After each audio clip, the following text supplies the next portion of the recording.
Antes de finalizar, eu pergunto aí ao nosso coordenador de eventos se ainda daria tempo de fazer uma pequena rodada de questões.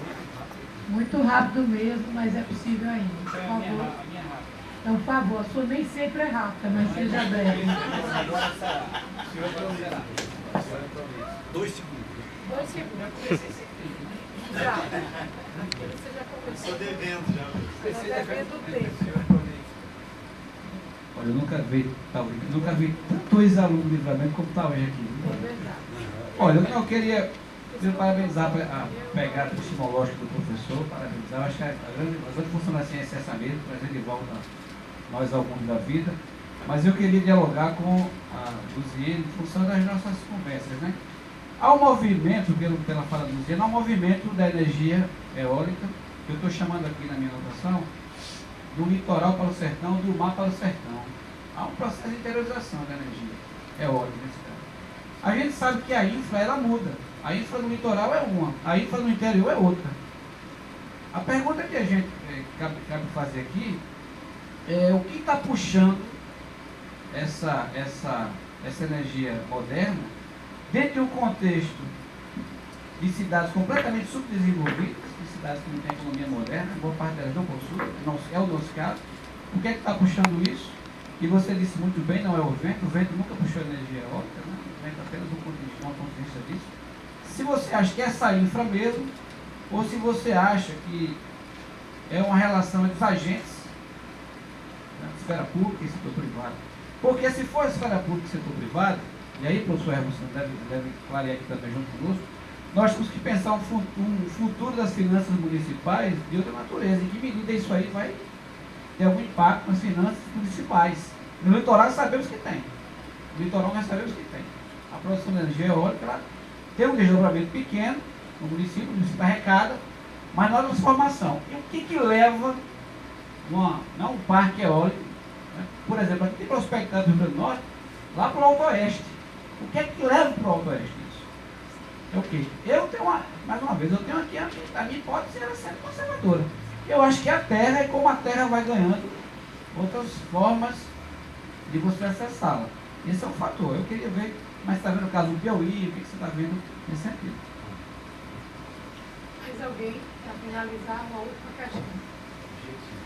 Bem objetivo. Vai cair a internet. Na internet. Acho que não sei o que eu falei não, essa aqui, tá bom. Parabéns a todos que participaram da primeira sessão do Nordeste. Minha pergunta até a professora Luziene, e ela é meio que a minha inquietação, porque eu fiz aquela aula que eu comecei com o professor da aula do mestrado, que ele participou da nossa aula. Então, assim, qual seria o meu questionamento? Eu vejo uma preocupação muito grande na sua fala, professor, com relação à diminuição da participação do Rio Grande do Norte no campo da energia eólica.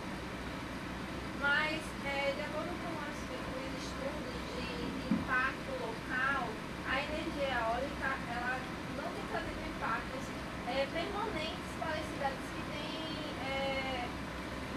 recebido esse tipo de investimento. Então, assim, até que ponto ainda é importante para o Rio Grande do Norte ficar nessa disputa de liderar o ranking de produção da energia eólica?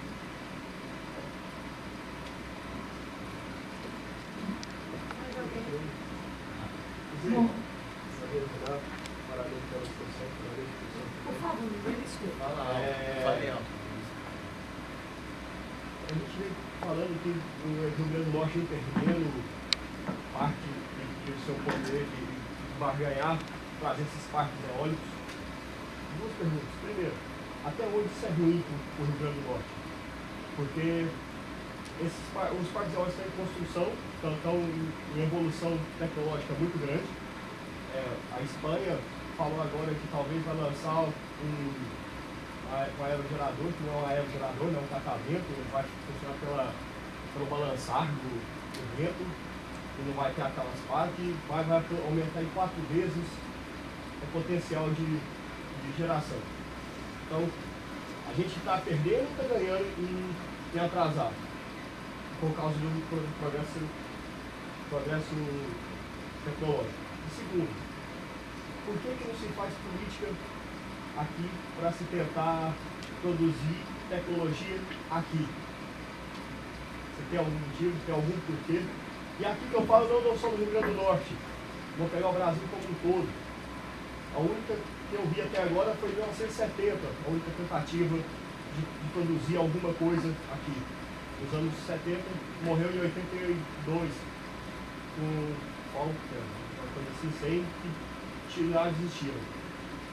São só essas duas.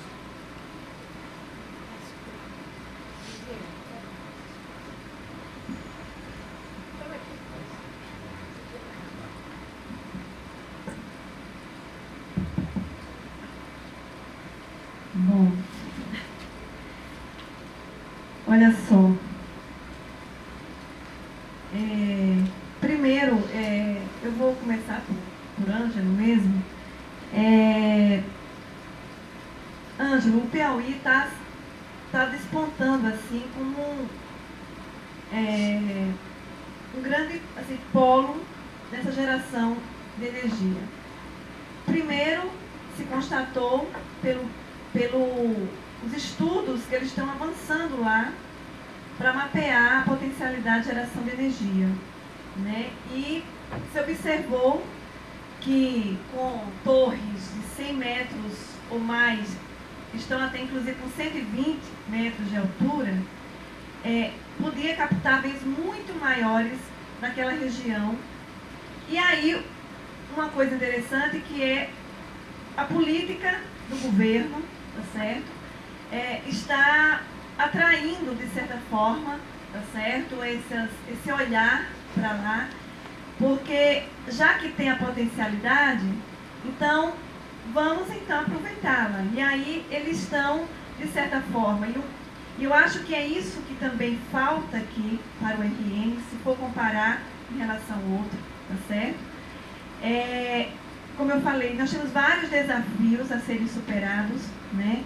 E um desses desafios, fora as infraestruturas, portuária, rodoviária, tá certo? E até mesmo do ponto de vista da regularização fundiária, Piauí, agora, recentemente, já avançou nesse sentido. Eles começaram justamente por isso, pela regularização fundiária, sabendo eles que onde essa potencialidade existe, ela tem, estão em áreas privadas, em terras, né, privadas, vamos dizer assim, e uma parte dela e outra não. Então eles estão começaram, de certa forma, por onde a gente não começou, tá? Estão começando por essa regularização fundiária e aí, obviamente, encampado pelo poder político local, né, que vem, tá certo, estimulando isso, né?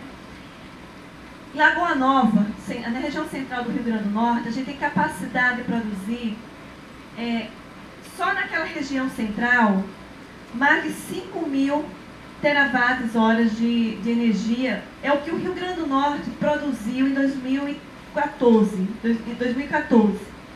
Então é uma região promissora do ponto de vista potencial e também do ponto de vista da geração de renda, tá certo? Então, e aí é muito maior, porque os equipamentos, a inovação tecnológica tem permitido justamente que nessas regiões, né, a Seridó e semiárido, por exemplo, mas para a região central, a potencialidade é superior.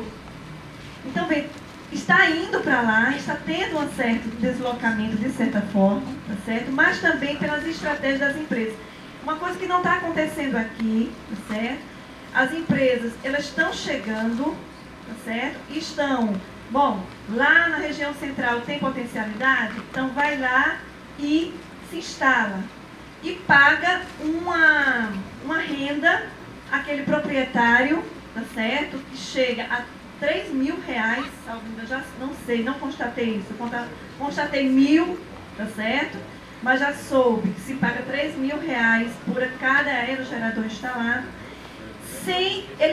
As empresas vão né, sem passar pelo poder político local, no sentido de dizer, é possível, há uma regularização, não, vamos montar aqui e depois regulariza. E uma coisa diferente, me parece, que precisa ser amadurecido em relação, por exemplo, a esses outros estados, né, que está disputando, né? E também o Maranhão, certo? Está fazendo também essa coisa diferente, né? Começando por essas questões. Então, vejam, por que ainda é tão importante pensar nisso, né? Se o Rio Grande do Norte está perdendo espaço, por que ainda é importante continuar pensando, né, nessa produção de geração de energia eólica, né? Também por uma questão de oferta, né, talvez, ou por uma questão também de que se existe potencialidade, os parques estão montados e tem vários parques a serem montados ainda.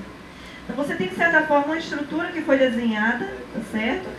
Só que passando sem ter uma política do Rio Grande do Norte, aí eu não vejo que tem uma política do Rio Grande do Norte para a energia renovável, do ponto de vista geral, nem para a eólica.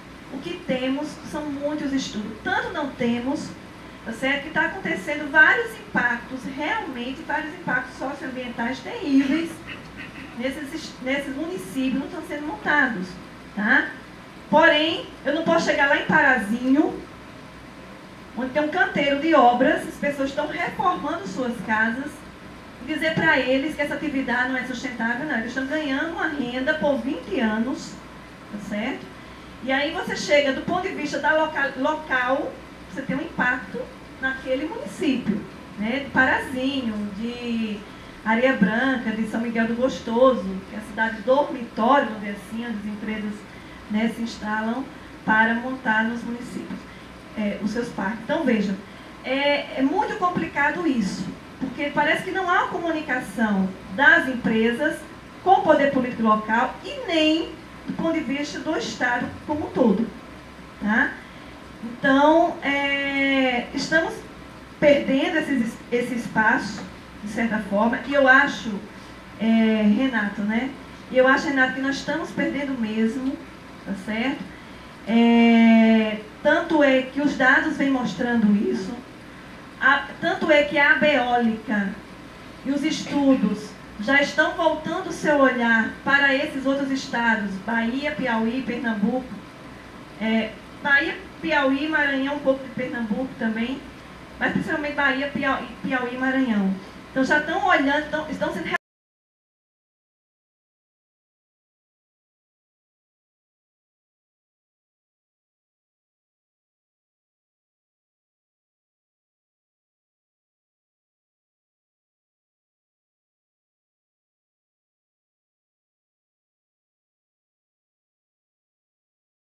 Então, veja, então, assim, é bastante complicada a discussão, tá certo?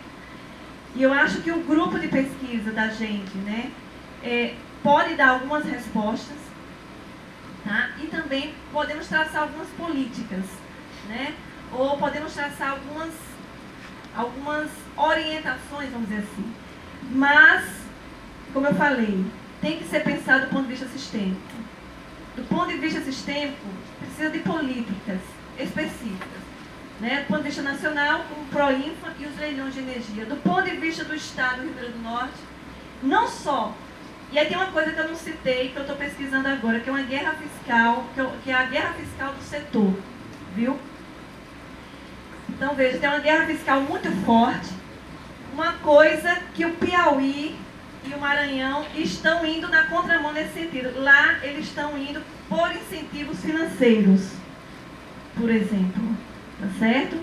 Que eu já soube. Quer dizer, então, não é só os incentivos fiscais, mas também os incentivos financeiros e a construção da infraestrutura para que os parques possam ser instalados. Isso está sendo, de certa forma, viabilizado pelo poder político local, tá? E, mais uma vez, a gente não tem visto isso aqui. A gente não tem visto esse poder político local muito forte. Tem nas discussões, mas não nas ações. Tá certo? Eu acho que eu respondi, não é? As perguntas do ponto de vista bem sucinto. Nós podemos continuar discutindo mais, tá bom?